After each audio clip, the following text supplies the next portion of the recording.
Kalau lu bicara seperti itu, artinya adalah kita bergabung, bekerja sama, tapi ada garisannya. Oke, gue setuju. Kalau itu lu batasi, gue setuju. Kita rembukan apa yang boleh dan apa yang nggak boleh. Itu gue sangat terbuka. Beda sama gini ya. Mulai sekarang, lu tidak boleh ABC, tapi lu nggak kerjasama sama kita. Nah, gue nggak setuju. Tapi kalau misalkan, oke, kita kerjasama yuk, lu bantu kita, tapi ada hal-hal yang boleh dianjurkan dan tidak boleh dianjurkan. Oke, kan terlepas lu salah, lu benar, terlepas apapun itu, lu merasa gak sih dengan kejadian case gue ini ya memang pada akhirnya BPOM itu harus bangun, lembaga konsumen itu harus melek segala macam. Yes, betul banget. Gue setuju banget. Ini menurut gue BPOM itu harus bangun dan harus ambil alih. Jangan sampai food reviewer kayak kita yang ambil alih. Akhirnya FYP-nya semuanya food reviewer. Akhirnya banyak yang bingung gitu kan ya. Nah, menurut gue BPOM harus bangun, ambil alih, take control. Nah itu. Aku potong sebentar Bang. Ya. Atau kerjasama mungkin Bang, ibaratnya antara Food Fruger dengan BPOM ini harus bersinergi Bang. Menurut gua memang akan lebih baik untuk kerjasama. Tapi sebagai institusi negara itu dia harus punya standar yang kuat. Ya, dia take control dulu. Habis itu baru kita kerjasama ya bagian ini, kita kerjasama ya bagian ini. Ya kan sama kayak kan negara ini kan dipimpin oleh presiden. Presiden itu punya mandat besar kan, dia take control dulu. Setelah dia take control itu baru kerjasama sama yang ini, kerjasama sama yang ini. Menurut gue BPOM itu harus sadar dulu apa yang harus dikerjakan, bangun dulu. Kalau misalkan masih tidur mau kerja sama apa ya? Jadi bangun dulu, sadar dulu. Setelah sadar, reach out ke kita. Mungkin anak-anak muda itu bisa bantu. Mungkin lebih banyak yang lebih pintar dari gue. Mungkin terkait konten yang cukup keras untuk mereview suatu masakan ataupun makanan, banyak yang mungkin bersuara gara-gara Koko nih ada beberapa yang tutup UMKM sendiri. Ya, gara-gara saking kerasnya ya. Seperti apa kok menanggapi desakan mungkin pabrik terkait UMKM beberapa yang sudah tutup? Ini tanggapannya simpel. Kayak mana? Lu tunjukin ke gua yang mana yang tutup? Tunjukin ke gua yang mana yang tutup. Tahu nggak yang terjadi itu apa? Yang terjadi itu adalah ini beritanya dipakai buat dia sendiri naik pamor. Oh ini hampir tutup karena di review kok lu omsetnya naik 100 kali lipat, lu bilang tutup, apa yang tutup? Kayak mana lu bilang tutup? Mana buktinya tutup? Ada yang tutup nggak? Coba buktikan yang tutup yang mana gitu loh. Justru lo dimanfaatkan ya untuk mereka. Yes, dan gue nggak masalah dimanfaatkan. Karena menurut gue kalau misalkan lu bisa perbaiki di saat yang bersamaan, waktu orang beramai-ramai datang dan lu sudah perbaiki, lebih baik omset lu meningkat. Benar nggak? Jadi jangan bilang ini orang bikin orang jatuh. Yang mana yang jatuh yang mana? Yang tutup yang mana? Gitu. Ini tidak satu pun yang konkret yang tutup. Yang ekspansi banyak. Yang makin rame banyak, yang makin baik banyak, yang tidak membaik pun banyak, yang tidak berubah sama sekali pun banyak. Tapi yang tutup menurut gua itu berlebihan. Fake news. Kalaupun ada tutup, datang dulu ya. Iya. Tunjukin ya. Iya. Dan lu bersedia untuk itu kan? Iya betul. Datang coba. Kapan gua review lu dan apa yang terjadi? Ini sorry banget ya teman-teman. Misalkan gue punya restoran atau suatu establishment tempat makan ya, nggak usah restoran tuh nggak apa-apa. Datang nih food reviewer kayak orang kayak gue, pas dia makan terus dia bikin videonya jelek, lalu gue tutup. Oke, variabelnya terlalu banyak untuk dibilang bahwa gue tutup gara-gara dia. Terlalu banyak, variabelnya terlalu banyak. Kesatu, ini orang followernya 200 juta, sehingga semua orang tidak ada yang mau makan. Ya satu, berarti tidak ada orang follower 200 juta. Kedua, lu sendiri punya branding, positioning, dan produk. Apakah tidak punya orang yang mau makan produk lu? Karena saat ini banyak orang tua tidak nonton TikTok, tidak nonton Instagram. Orang tua gua nggak nonton TikTok, nggak nonton Instagram. Jadi orang-orang ini nggak datang ke tempat lu. Ini variabel X juga. Jadi kalau misalkan lu tutup, itu bukan gara-gara gua, itu gara-gara lu sendiri tidak bisa mengatur supaya tempat lu ini survive. Jadi menurut gua. Coach, dengan ini lagi juga ada juga yang menyangkut soal konten review lu selalu mungkin ada yang isi baut lah, Oh. yang isi itu lah. Itu secara skeptis mungkin orang kok tempat mulu selalu ada. Niko gimana tanggapannya kok? Oh, thank you. Terima kasih banget. Gua hampir Santet lupa. nih. Ini kisah santet nih, kok. Ini gua harus jelaskan. nih. Iya, iya. Jadi gini. Awalnya gua itu mengalami semua sendiri. Kalau nggak gua alami, ya istri gua alami. Lalu 2024 kebanyakan yang mengalami bukan gua. Yang mengalami itu adalah konsumen. Konsumen yang tidak gua kenal, biasanya DM, biasanya reach out, biasanya kasih tahu. Nah, dari mungkin ya dari 100-200 satu atau dua yang gua up. Jadi bukan gua yang alami setiap kali ada baut, ada apa, kalau yang ada baut terakhir itu temennya temen gua, orang Singapura. Yang berikutnya lagi yang itu itu mantan pacarnya teman gua.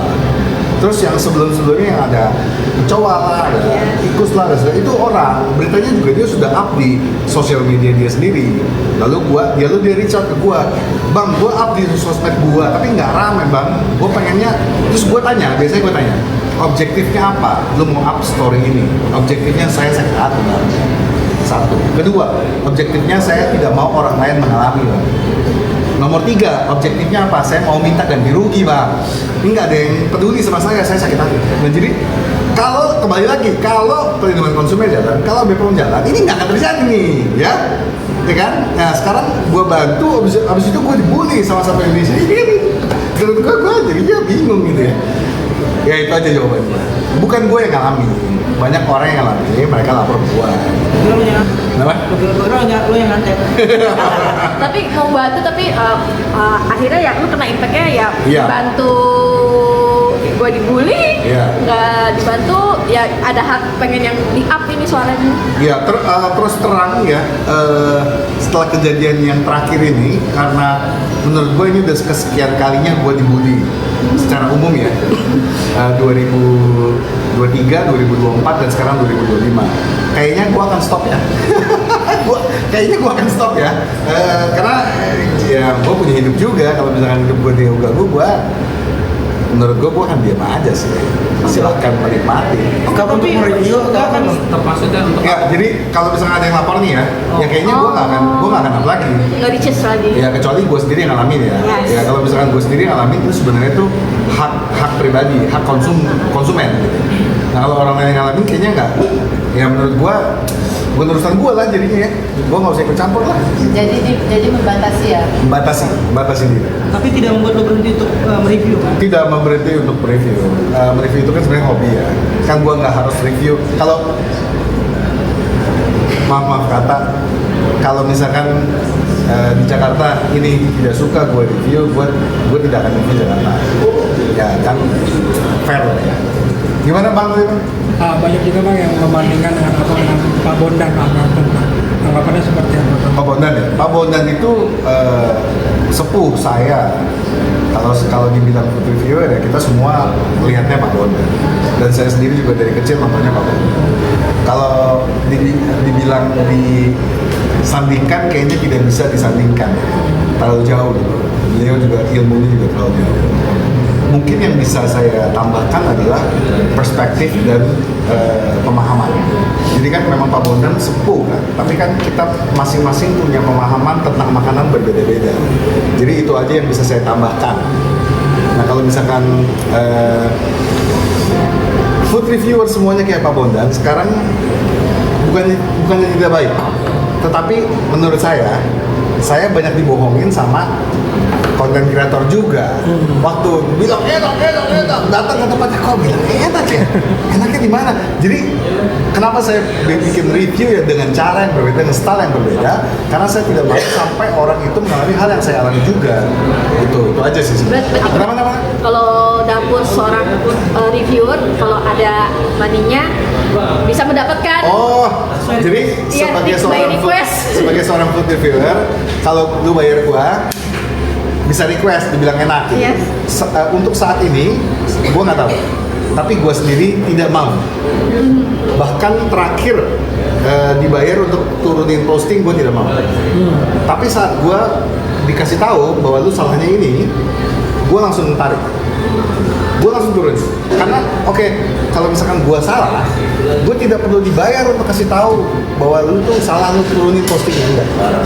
Lu tinggal coba untuk jadi nggak banyak ya, tidak banyak orang yang mau diskusi, tapi dia maunya cuma nyerang. Jadi kalau misalkan mau diskusi, gua akan terbuka untuk diskusi.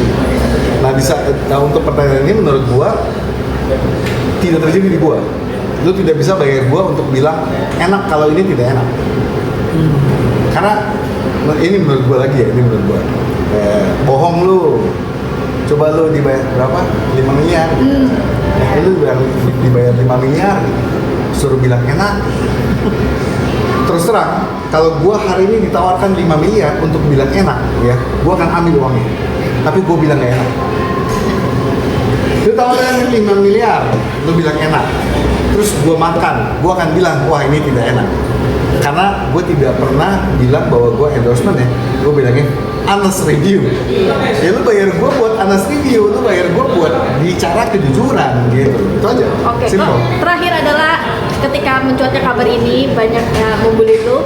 Mungkin kita lihat musuh-musuh lu akhirnya pada speak up, mungkin dari chef, dari food Iya. vloggers yang lainnya yang mungkin pernah bersinggungan sama lu akhirnya buka suara. Ini gimana nih Kong? Artinya lu tetap dapat sindiran dari berbagai macam Terima kasih. kalangan. Terima kasih. Terakhirnya Chef Arnold ya. Iya, terima Cukup kasih. keras. Terima kasih. Lawan tinju. Menurut gua suatu kehormatan. Jadi kalau gua melihat diri gua itu sebagai beginner. Jadi kalau ada senior gua atau ada orang yang lebih ngerti tentang makanan, tentang hospitality, tentang service, tentang konten, tentang media, tentang storytelling, lalu dia kritik gua, menyindir gua terima kasih. Cuman lu jangan bully gua, lalu lu merasa bahwa lu paling benar. Gua nggak bisa appreciate. Gua appreciate kalau misalkan lu nggak suka sama gua, nggak apa-apa. Karena nggak semua orang harus suka gua. Gue juga appreciate lu kritik gua. Gua appreciate juga lu ngomong the truth about me. Ya. Tapi gua nggak appreciate lu bully gua secara pengecut ya. Lalu habis itu mengumpulkan massa menyerang gua. Itu gua nggak appreciate. Stop doing that. Nggak oke. Itu aja. Bang, aku mau penegasan bang, tadi kan abang bilang kalau ada bukan banyaknya itu F&B variabel itu kan kalau bangkrut itu kan bukan karena abang ya. Misalkan kalau ada F&B yang bangkrut karena abang, itu abang berani bertanggung jawab nggak sih bang ibaratnya terkait itu? Sekarang gue tanya sama lu, kalau F&B bisa bangkrut gara-gara satu food reviewer, F&B itu apakah cukup baik? Gue balikin pertanyaan gitu. Kalau satu establishment bisa bangkrut gara-gara satu food reviewer, apakah lu bisa bilang tempat itu adalah tempat yang baik? Enggak. Jadi buat apa gue tanggung jawab untuk tempat yang tidak baik? Jadi sebenarnya gini loh, kalau lu bikin makanan lu kadang enak, kadang enggak, kadang bagus, kadang jelek, kadang basi, kadang enggak. Terus lu bangkrut sendiri gara-gara terakhir gua speak up. Terus gua harus tanggung jawab gara-gara makanan lu itu. Menurut gua enggak fair. Beda sama gini loh. Gua udah mendekati bangkrut. Lu bisa bantu gua nggak? Sepeser pun gua nggak bakal minta lu.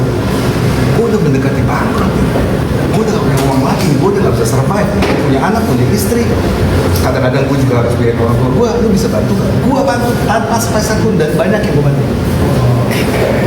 Ya jadi kan code blue itu adalah orang udah mau mati, gue kasih resuscitate supaya lu gak mati, itu code blue tujuannya.